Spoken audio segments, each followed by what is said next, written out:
Lorsque tu penses aux astronautes qui vont dans l'espace, tu imagines probablement les choses géniales qu'ils peuvent faire là-haut. Tout d'abord, ils volent comme des super-héros tout le temps. Les astronautes s'accrochent à des rails et utilisent la force de leurs bras pour se déplacer entre les modules. Il faut sans doute un peu de temps pour s'habituer à cette façon de bouger, mais en quelques mois dans l'espace, ils peuvent devenir de véritables acrobates. Ils lisent aussi des livres, regardent des films ou prennent de superbes photos de la Terre à travers les hublots de la cupola, une zone d'observation spéciale de la station spatiale. Ils inventent aussi de nouveaux jeux. Ils essaient par exemple d'atteindre une cible, de faire la course d'un bout à l'autre de la station le plus vite possible. Et les sports en apesanteur, ça doit être génial. Tu imagines jouer au foot là-haut? C'est la seule façon pour moi d'arriver à faire un coup de pied de bicyclette correctement. C'est cool de voir comment ils mangent ou essaient d'attraper une bouchée d'une cuillère flottante. Mais en plus de toutes ces choses amusantes, ils ont aussi besoin de dormir. Et ce n'est pas si facile dans l'espace. L'absence de pesanteur peut être agréable lorsque tu t'amuses et que tu voles dans ta chambre.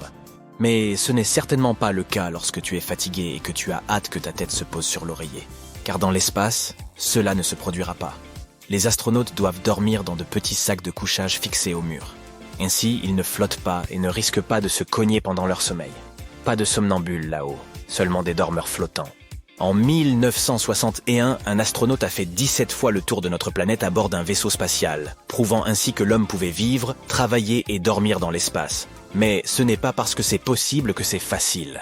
Certains astronautes ont décrit leur capsule spatiale comme une petite poubelle et la cabine elle-même comme étant de la taille du siège avant d'une coccinelle Volkswagen. Dormir dans l'espace est très différent de dormir sur Terre. C'est le moins que l'on puisse dire. Il n'y a pas de debout ou de couché dans l'espace. Les astronautes peuvent donc choisir la position qui leur semble la plus confortable. À bord de la Station spatiale internationale, les chambres à coucher ont à peu près la taille d'une cabine téléphonique. C'est un espace restreint, qui n'a pas l'air aussi cool que le reste de CE qu'il y a là-haut. Mais les astronautes s'en accommodent. Ils doivent dormir près d'une bouche d'aération pour s'assurer d'une bonne ventilation. La respiration est plus difficile dans l'espace car le dioxyde de carbone expiré peut former une bulle autour de la tête des astronautes. Qui peut être problématique car ils n'ont pas assez d'oxygène. Les astronautes recouvrent les fenêtres pour bloquer la lumière du soleil et peuvent porter des masques de sommeil, tout comme certaines personnes sur Terre le font pour se protéger de la lumière. Dans l'espace, le soleil peut être très lumineux, même avec des pare-soleils, car il n'y a pas d'atmosphère pour filtrer ces rayons. Oh, que de choses que nous tenons pour acquises ici-bas. De plus, la station spatiale tourne autour de la Terre toutes les 90 minutes, ce qui permet aux astronautes de voir un nouveau lever de soleil toutes les heures et demie. La station peut également être bruyante, en raison de la présence de tous les ventilateurs et autres équipements.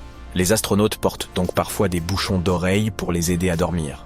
Nous devenons tous grognons si nous ne dormons pas suffisamment, avec ou sans gravité. Et ce n'est pas tout. Un manque de sommeil peut affecter notre tension artérielle, notre système immunitaire, notre équilibre et notre santé en général. Et il est beaucoup plus difficile de se sentir mal dans l'espace que sur Terre. La NASA prévoit que ces astronautes dorment entre 8 et 8 heures et demie par jour. Mais ceux qui travaillent à bord de l'ISS ne dorment en moyenne que 6 heures, car l'environnement spatial peut perturber leur rythme de sommeil naturel. C'est pourquoi il n'est pas rare de souffrir d'insomnie et de manque de sommeil lorsqu'on se trouve dans l'espace. Les températures sont loin d'être agréables. Les astronautes ont parfois des changements dans leur emploi du temps. Ils doivent faire de longues gardes ou terminer des tâches qui leur sont confiées la nuit. Tout cela va à l'encontre d'un bon sommeil. C'est pourquoi la NASA organise des cours sur le sommeil et encourage des techniques de relaxation spéciales pour aider les membres de l'équipage à mieux dormir. Les rêves et les cauchemars sont aussi fréquents dans l'espace que sur Terre. Il est impossible d'empêcher son esprit d'inventer différents scénarios pendant le sommeil. Certains astronautes ronflent également dans l'espace. Et tu connais cette sensation lorsque tu te réveilles tout étourdi et léthargique? C'est comme si ton corps et ton cerveau essayaient encore de rattraper le temps perdu et de se réveiller complètement. Tu peux te sentir un peu désorienté et avoir du mal à penser clairement ou à bouger rapidement. C'est ce qu'on appelle l'inertie du sommeil. Cette sensation disparaît généralement après un certain temps, mais il est probablement beaucoup plus difficile de s'en débarrasser dans l'espace, car de nombreux astronautes en souffrent.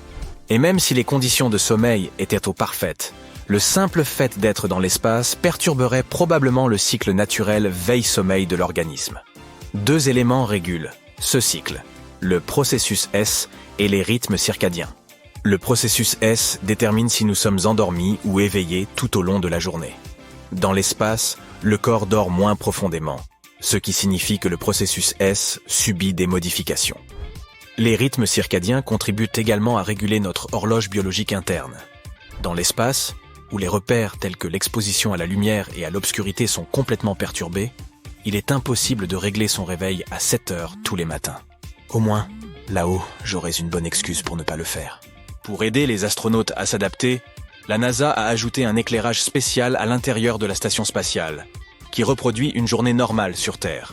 Elle essaie de bloquer la lumière extérieure la nuit et de fournir suffisamment de lumière pendant la journée pour aider les astronautes à rester éveillés et à dormir au bon moment, dans la mesure du possible. Les astronautes doivent veiller à ne pas s'exposer à la lumière bleue des appareils électroniques, qui perturbent également le sommeil. Ce conseil me semble familier. Nous devons trouver autant d'astuces que possible pour mieux dormir, car nous ne voulons pas partir en mission sur Mars et arriver dans notre nouveau foyer tout grognon et de mauvaise humeur. De plus, les personnes qui participeront à ces missions spatiales spéciales ne disposeront pas d'autant d'espace que les astronautes de l'ISS. Leurs cabines ne ressembleront peut-être pas aux chambres à coucher confortables dont ils disposent sur Terre. Mais elles seront toujours sombres, calmes et surtout privées. Par ailleurs, sur le chemin de la Lune, il faudra dire adieu à l'intimité. Lors de ces missions, les membres de l'équipage disposeront de moins d'espace pour dormir. Ce sera comme faire du camping avec ses amis, mais avec un nombre insuffisant de tentes. Et imagine le décalage horaire dans l'espace. Il frappe généralement les astronautes avant même qu'ils n'atteignent la station spatiale. Pour y remédier, ils commencent à adapter leurs horaires de sommeil quelques jours avant leur départ. Ils modifient leurs heures de sommeil et de réveil en fonction de l'heure de la journée et du fuseau horaire de leur lieu de départ. Une fois arrivés à la station spatiale, où des astronautes de différents pays travaillant ensemble, ils utilisent tous une heure commune appelée Greenwich Mean Time, GMT. Cela permet à chacun de synchroniser son emploi du temps, car il s'agit d'une heure intermédiaire qui peut être facilement comprise par des personnes originaires de différentes parties du monde. Pour aider les membres d'équipage à mieux dormir, les scientifiques ont simulé des missions spatiales sur Terre. Ils disposent d'un habitat spécial appelé Hera au centre spatial Johnson, dont la taille est presque identique à celle d'une base lunaire ou d'un vaisseau spatial. Les équipages y vivent pendant certaines périodes et les chercheurs étudient leurs habitudes de sommeil et leurs performances. La NASA prévoit une expérience intéressante appelée CHAPEA, Crew Health and Performance Exploration Analog. La première mission devrait débuter prochainement avec 4 membres d'équipage, un commandant, un médecin, un ingénieur de volume et un scientifique, vivant dans un habitat appelé Mars Dune Alpha, au centre spatial Johnson de la NASA.